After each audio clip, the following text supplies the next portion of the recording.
it's worth sitting up to 3 o'clock in the morning to see Ryan Gosling sing "I Am Ken." Exactly. Sorry, no, it's not.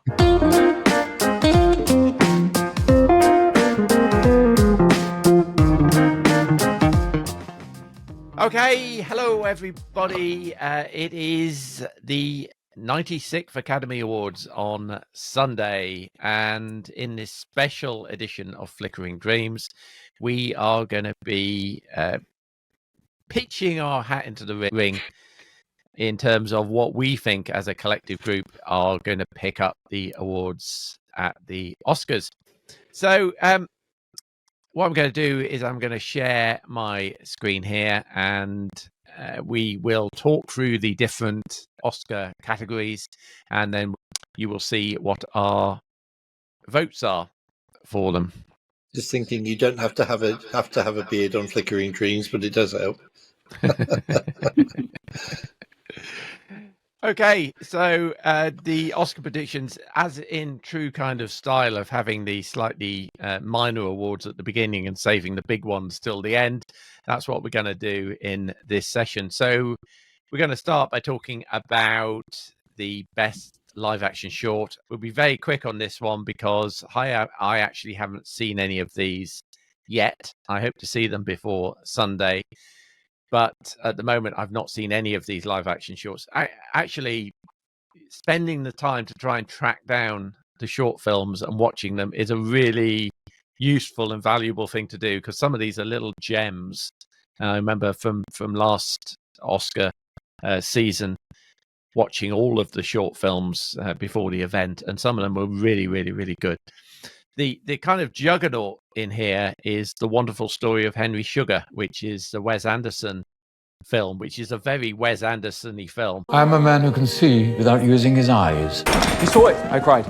He saw that trolley. This is absolutely unbelievable. I was flabbergasted. This is a terrific piece of information. This could change my life.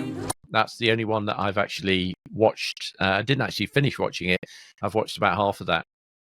I've seen this one as well. That feels like it was very Wes Anderson, wasn't it? Very Wes Anderson, but it feels like it's the kind of juggernaut compared to all these little films who are trying to compete. It's a bit of a David and Goliath, and I don't quite know what the Academy will do about that, because I suspect in terms of quality of film and production values and all that stuff, Henry Sugar is kind of wipe the floor with everybody else. But that might mean that they kind of say, well, this isn't really very fair, and vote for something else. So no idea. But anyway, we'll see what happens with that one. Also, I've not seen any of the best animated shorts, as indeed none of the team have. So again, I will try and dig those out. Some of these filmmakers have been very crafty. Some of them are freely available on platforms like Vimeo and YouTube. Others have stuck a paywall in front of them, which, frankly, if I'd made a little animated short film and it had got Oscar nominated, I would stick a paywall in front of them and try and get a few dollars from every film critic who wanted to try and see them. So good for them, I say. The next category, I have actually seen all of these films in the best documentary short category, but I think I'm the only one who's done that. In terms of the one that I think will pick up the Oscars, it's the ABCs of Book Banning, which is really quite an interesting film about book censorship in America. Everyone deserves to have these beautiful books to read, to learn, etc. Like, they teach them about culture, what they can be, if they want to be what they want to be, they should be able to be what they want to be. But they can't be without knowing what it means. And it's quite extraordinary how many famous books are banned. Like The Hobbit is a banned book, and The Life Story of Anne Frank is a banned book. Just extraordinary. Why is The Hobbit banned, Bob? I have no idea. I have no idea. It's one of my criticisms of the film is it's a very one-sided film, in that what they've basically done is they've presented all of these banned books to school children, got them to read them, And then a lot of the film is the kids kind of blankly staring at the camera saying, well, why would this have been banned? Right. And some of them are kind of kids' storybooks. Like there's one about two gay penguins who are bringing up a baby chick on their own as a family. And you can quite see how the far-right movement in the US would object to that. But the Diary of Anne Frank and the Life of Rosa Parks and The Hobbit, I mean, it's completely bonkers. There's another potential one that I think stands a chance, and that's The Last Repair Shop, which is about a charity repairing school instruments in Los Angeles. And the fact it's based in Los Angeles, kind of the home of the Academy, or most of the Academy. You never know on that one. The one I really liked as well was The Barber of Little Rock, which is freely available on YouTube. It's basically, think of the Bank of Dave and stick it into Little Rock, Arkansas, and that's basically the basis of The Barber of Little Rock. But that's really quite an interesting film.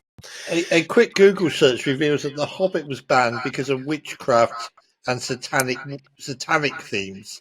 Which, bearing in mind that Tolkien was claimed to be a born-again Christian, it's really interesting. It's ridiculous, isn't it? And ridiculous. Stupid. Only in America. Only in America, yeah.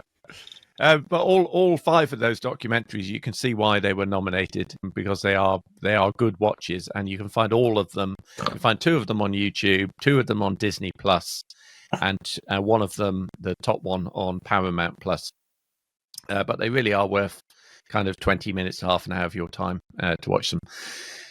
Coming on to the main categories that we've all pitched in our votes for, the next one coming up is Best Costume Design. And I realise that we're going to have audio listeners here, so I better read them out. The nominees for this are Barbie, Killers of the Flower Moon, Napoleon, Oppenheimer, and Poor Things. And where our votes went, we actually selected Poor Things as the winner of Best Costume Design. With myself, Scott, and Dan voting for that. Andy, you went for Killers of the Flower Moon. I think the Academy tend to like historical dramas. Yeah. It's difficult to know how the Academy will react to Poor Things. I think it might be a bit out there for them. But and Emma went for Barbie, which again I could see that potentially winning through for costume design as well. But the consensus for us was Poor Things for that one. I definitely think Barbie's got a shot, though. I was very 50-50 between Poor Things and Barbie on this. Yeah. Best makeup and hair, the nominees are Golda, Maestro, Oppenheimer, Poor Things, and Society of the Snow. Good to see Society of the Snow getting another nomination. Very good film, I thought. And we again went for Poor Things as the nominee there. This is Mr. McCandles. Hello, Bella. Here's one of my problems with the Academy, the nominations. Best makeup and hair. Why isn't Barbie in that list? Do you guys ever think about dying? Surely hair, the doll's hair, the makeup, the way that they were made to look. I don't understand why Barbie is not in that list, personally, but there you go. Yeah, I mean, maybe people thought the makeup for Helen Mirren for Golda was worth kind of putting into that thing, and Barbie dropped out as number 6. I don't know. So myself and Andy and Emma voted for Poor Things. Scott, you went for Maestro together with Dan. I think the Academy has a history of mixing together the hair and makeup category with one of the main acting categories. And the fact that we've got Bradley Cooper up for Best Actor, and he's the main one that's to do with the makeup for this, that I think gives Maestro the edge. I think if Willem Dafoe was up for a nomination, that could help Poor Things in this category. But I think the correlation between Cooper and Maestro here is what will give Maestro the edge. Okay, that's interesting. We will see. We will see. It's good that we diverge a bit on these categories, because in some of the main categories we are in lockstep with our view. It's boring. Best production design. We've actually got a split here. Nominees are Barbie, Killers of the Flower Moon, Napoleon, Oppenheimer, and Poor Things again. I've again gone for Poor Things. I've just kind of think that's going to mop these awards up. I am Bella Baxter, and there is a world to enjoy, circumnavigate. It is the goal of all to progress, grow. But who knows? I don't It's know. another 50-50 on this one. And Andy went for Poor Things. Scott and Dan went for Barbie.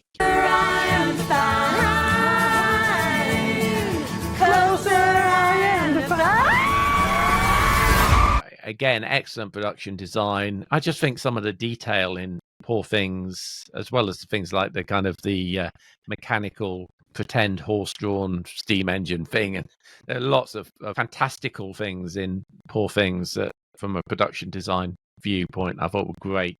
But then again, the whole of Barbie's world and its fluorescent pink, shortage of paint around the world due to Barbie, that's got to be stand for something as well. Emma actually went for Napoleon there for production design, which again is a very glossy film, but I'm not sure that the success or the lack of success at the box office of Napoleon will necessarily help that. Shouldn't make any difference to what wins the award. Oh, but it does. But it does, yeah. Best original score. We've gone in the majority here for Oppenheimer, which is Ludwig Göransson. I've forgotten his surname. Göransson, that's right. God, I can never remember the guy's name. Ludwig Göransson's score for Oppenheimer. Andy, you went for John Williams for Indiana Jones and the Dial of potentially Destiny. John Williams' last ever score. Yeah. And I think the Academy will be nostalgic. Yeah, maybe. How many has he got so far, though? He's already got more than enough. He's got more than enough on his mantelpiece. Yes.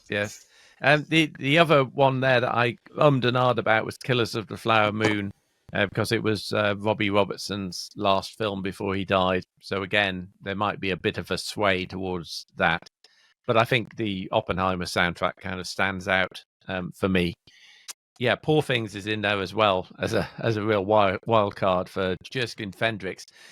And such a weird score, but very fitting for the film, but I'm not sure it will get the Academy votes to see it through. He's got 5 so far. Five. Must have more than that, Williams. I must be getting that wrong. It must be more than that. Well, he's been nominated 55 times, hasn't he? Yeah. I don't think he's won that many. I mean, the one everybody always forgets about is Fiddler on the Roof, of course. Yeah, that's right. We all think of the Spielberg films, but yeah. Next up, we got Best Original Song, and the nominees for that are The Fire Inside from Flamin' Hot, I'm Just Ken from Barbie, It Never Went Away from American Symphony,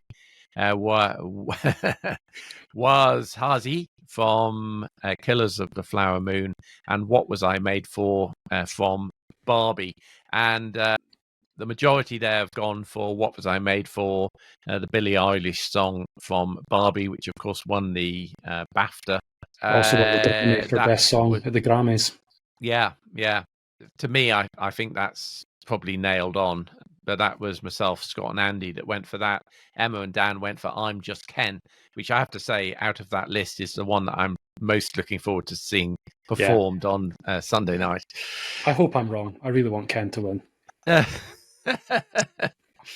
Yeah, I don't think it's. You see, I was having this argument with the illustrious Mrs. Movie Man that, I mean, it's great fun, but I'm not sure it's a great song the way that What Was I Made For is. But we'll see. That, of course, if Billie Eilish won that would be her second Academy Award with Phineas in 3 years, because she won for No Time to Die 2 years ago.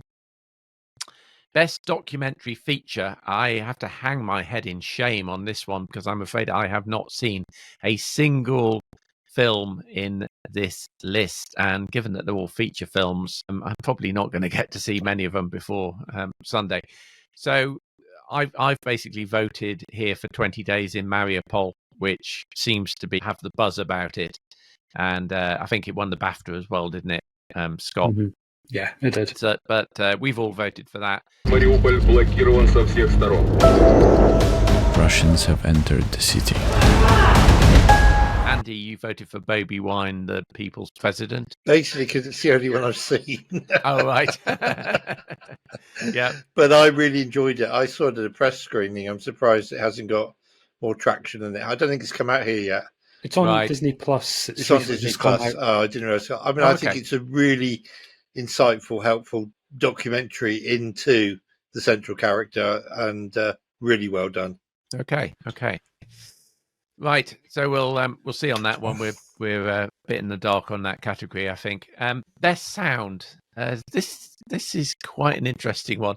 The nominees are The Creator, Maestro, Mission Impossible: Dead Reckoning Part 1, and Oppenheimer, and The Zone of Interest. In terms of where we put our votes, we actually split on this one. So Scott and Andy went for Oppenheimer. Myself and Dan went for The Zone of Interest.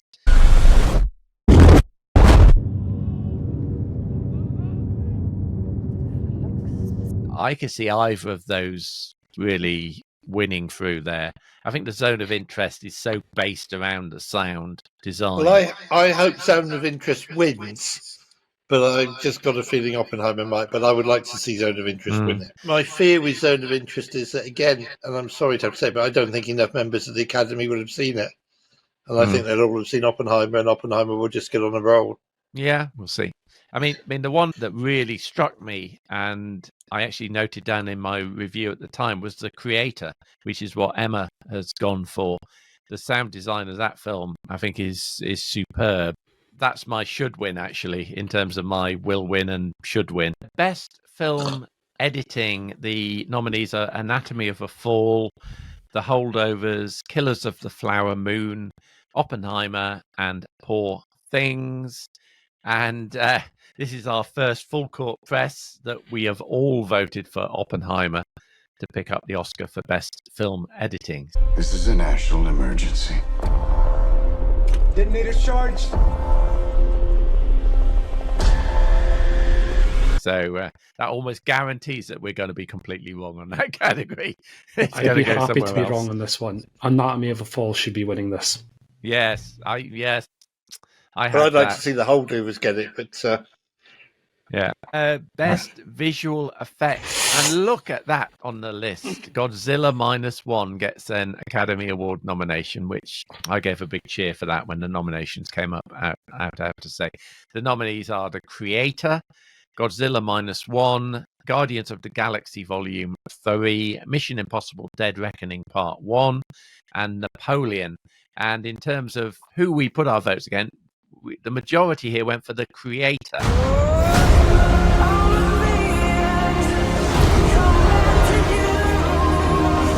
I actually started off by putting down Mission Impossible: Dead Reckoning Part 1 because I was thinking of all of the wonderful scenes at the end with the train and working their way through the train, which there was a lot of visual effects going on there. But then I thought back to that scene where Tom Cruise rides his bike off the mountain, and clearly he did it on a big ramp. And maybe the problem there is you've seen so many behind-the-scenes things of the big ramp, but when you actually see it in the film, it doesn't look real. It doesn't look real. And ends up coming sideways through a train window at exactly the right moment as the heroine's about to be shot. Yes. Perfectly reasonable, Andy. I don't know what you're talking about. I'm praying for your cinematic soul, Bob. Oh. Yeah. This is probably the hardest category to predict, at least in my opinion, because I think there's potentially 4 winners here. I don't think Guardians of the Galaxy is going to take this one, but I could make an argument for any of the rest. Godzilla -1, surprising effects for a little company. Creator, arguably the best special effects. Napoleon, they love their historical epics with the lots of like the armies, and that's partly why I've went with it. But even Mission Impossible, there was something I read, I can't remember the exact number, but they talked about the thousands of visual effects, and it's the film out of all films in cinema with the most special effects. So do they award the most special effects or the best special effects? This one is a literal Who knows? throw Who a knows dice. where that's going to go? we collectively picked the creator, but I think that's a real lottery. That one could go anywhere. Best international feature, the nominees for that are Io Capitano from Italy, Perfect Days, the film we were talking about in the last podcast, from Japan, Society of the Snow from Spain, The Teacher's Lounge from Germany, and The Zone of Interest, again, from the UK. And again, full court press, we've all selected The Zone of Interest there.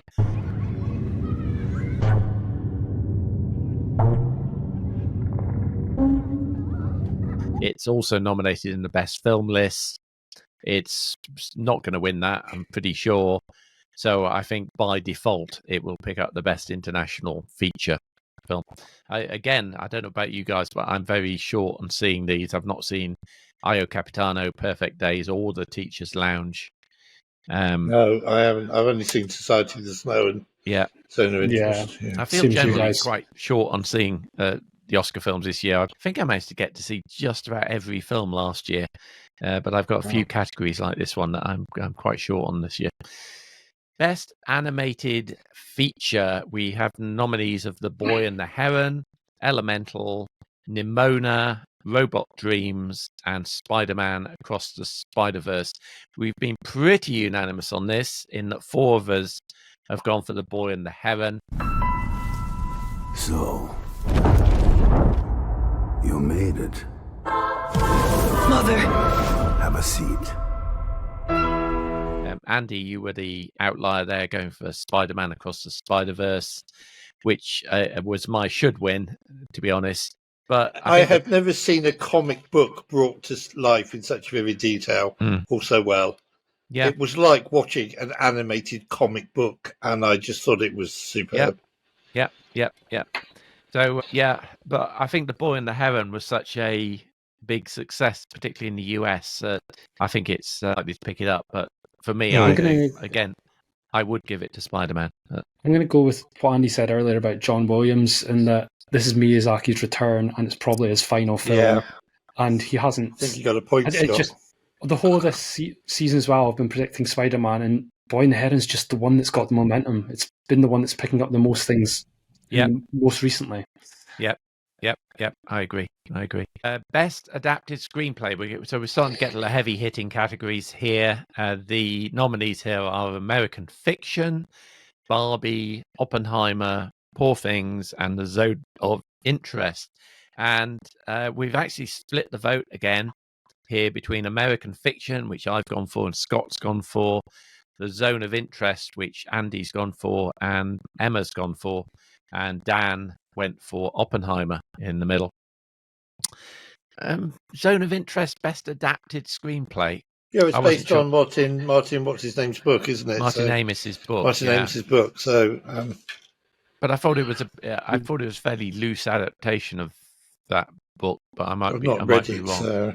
I mean, for me, the script that stood out there was American Fiction, which I think was really, really cleverly put together. Monk, your books are good, but they're not popular. Editors, they want a black book. They have a black book. I'm black, and it's my book. You know what I mean. Look at what they publish. Look at what they expect us to write. I just want to rub their noses in it.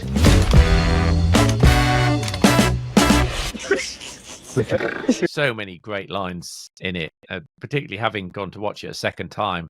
I really got a lot more out of it. There was loads of lines and comedy in there that I just missed the first time that I saw it. So it's really cool script, but we will see. We will see. I think if there's something going to give a challenge there, I'm surprised none of us voted for Barbie, because with the whole Greta Gerwig not getting nominated for director backlash, this is the place where people who want to support her could give her that.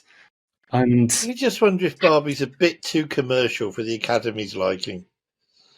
I mean, it didn't get anything at the BAFTAs, did it?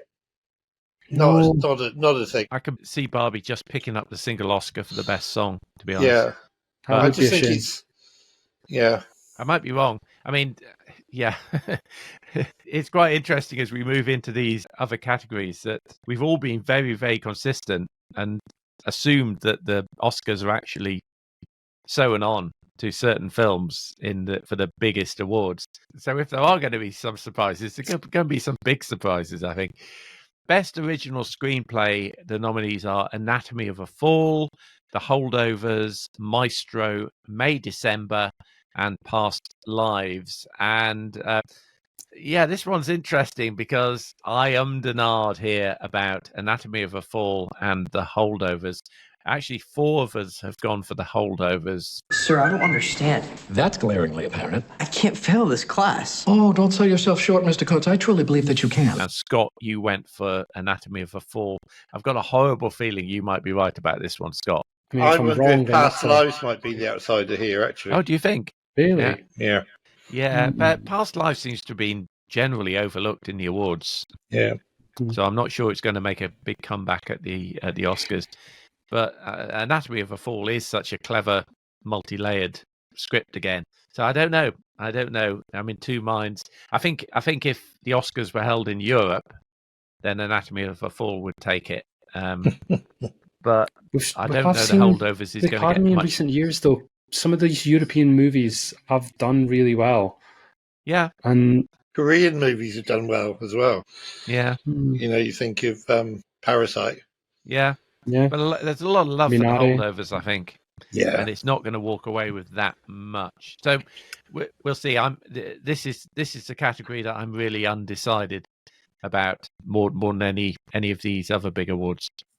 On to the acting awards. Best Supporting Actress. And I don't think it's any surprise that we've nailed our votes to Divine Joy Randolph for The Holdovers. Thank you, Mary. You're welcome. The other nominees, by the way, are Emily Blunt for Oppenheimer, Danielle Brooks for The Color Purple, American Ferrera for Barbie, and Jodie Foster for Nyad. Good to see Jodie Foster in that list, I have to say. She was terrific in that. She was really, really good.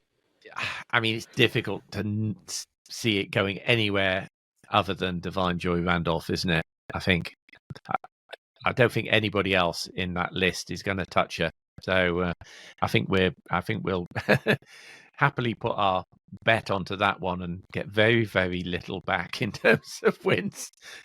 Probably costs you more to put the bet on than it does than you get back. It's one of those votes, I think, for that one. Best Supporting Actor, the nominees are Sterling K. Brown for American Fiction, Robert De Niro for Killers of the Flower Moon, Robert Downey Jr. for Oppenheimer, Ryan Gosling for Barbie, and Mark Ruffalo for Poor Things. And again, it's no surprise that we've all plumped for Robert Downey Jr. for Oppenheimer. Data indicates it may have been a plutonium implosion device. Like the one you built at Los Alamos. The Russians have a bomb. Truman needs to know what's next. What's next? Arms talks. Arms talks. Obviously.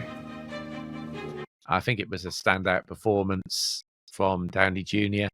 A real kind of recovery story for him, isn't it, in terms of where he was at one point and now he's right back on top again. Competition for that, I mean, Robert De Niro was outstanding, I think, in Killers of the Flower Moon. There may be a lot of love for Ryan Gosling, but I don't see him coming through. I think Robert De Niro is probably the only possible candidate in that to shake it up. The only one that's won anything, in other words, was Ryan Gosling at Critics' Choice, and that came as a surprise even to Ryan Gosling. So, yeah, nobody else has been winning anything.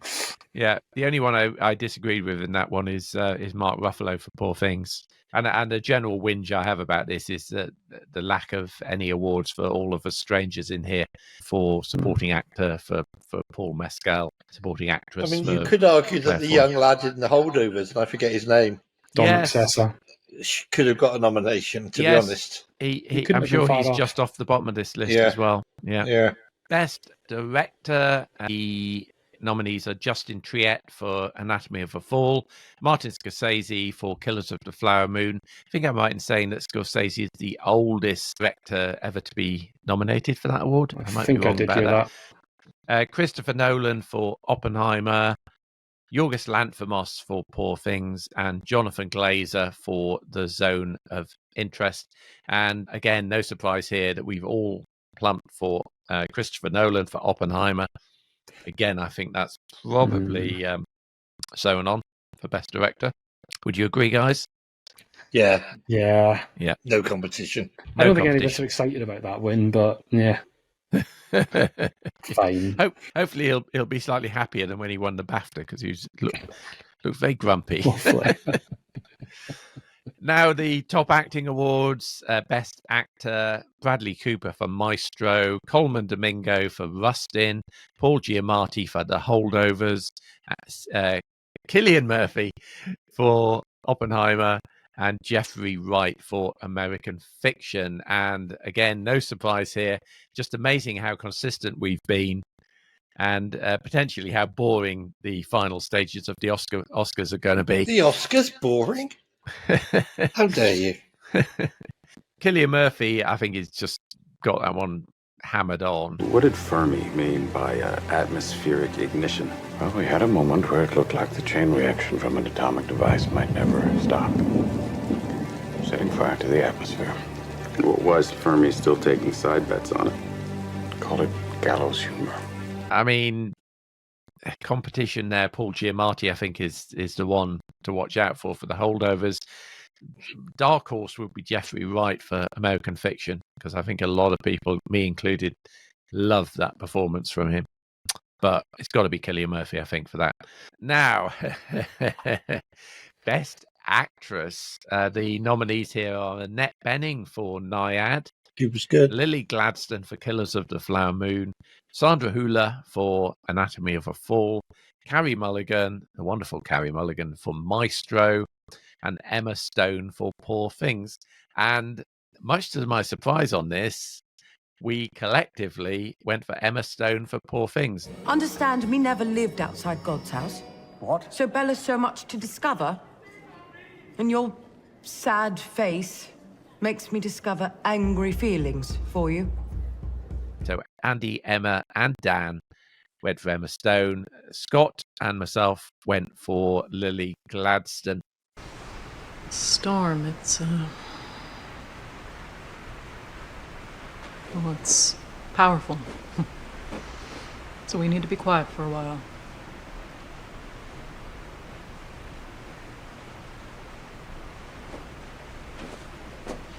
It's good for the crops, that's for sure. Just be still. Who, of course, wasn't actually nominated for the BAFTA Best Actress Award, which is bizarre, isn't it? Where you get a clear favourite for the Academy and wasn't even nominated for the BAFTAs. I mean, it could happen. It could happen. But for me, this will be a political win, I think, for Lily Gladstone. Not to say that her performance wasn't really, really good in Killers of the Flower Moon. I was impressed by it. But given the momentum behind Lily Gladstone in the States, I think it's going to go with her. But this is one I will be holding my breath on when it gets announced, I think, because I think it's either between Gladstone and Stone. And potentially it could go either way if there's a late surge. I just said, would you agree? The narrative is with Lily Gladstone there from a sort of political aspect. Yeah. For me, she's actually my least favourite out of the 5 performances. I wouldn't have had her anywhere near this nomination. I wouldn't have even had her in the lead. She was support for my money. But Sandra Hüller is my favourite, and she has no chance. Yep. Okay. And then we get to the big one, which is Best Picture. And the nominees for this are American Fiction. There's already so much buzz because of the movie deal. Michael B. Jordan is circling. We want to put him on the cover in one of those scarves, I guess you would call them, tied around his head.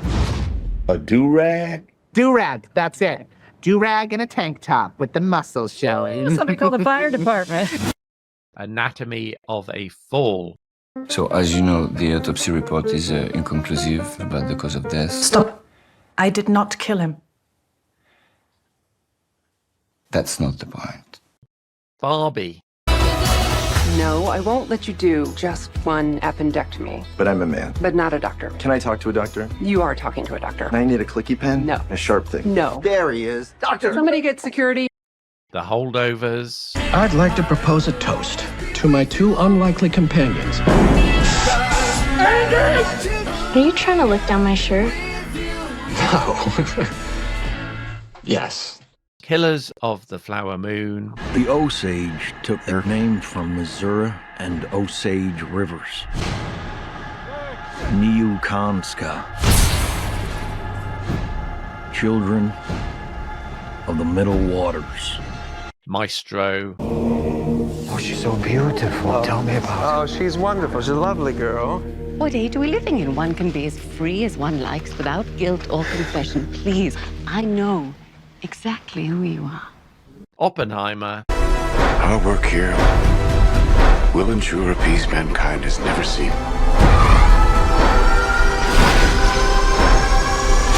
Until somebody builds a bigger one. Past lives. Are you attracted to him?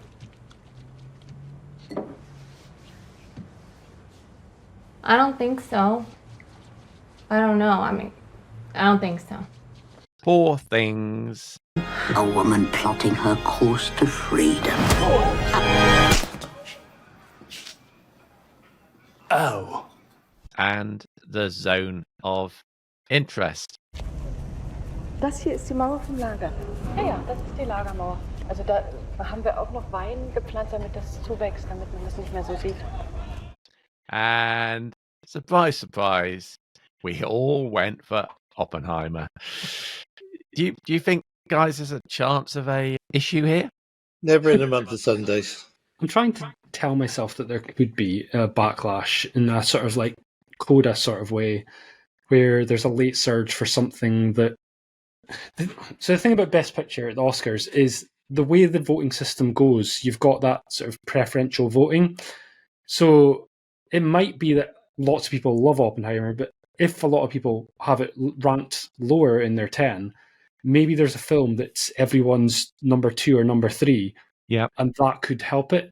The only thing I could think could be, because Oppenheimer, some people said it's too long. Some people didn't like that aspect of it. So same with a few of these films. I'm trying to think, is there any film in there that everyone was like, that was good and didn't really take criticism? The one that looks, maybe. This is my problem. Holdovers in American Fiction could be those ones. How do you judge? How do you compare something like Barbie with the Holdovers? This is what my big problem with award ceremonies in general.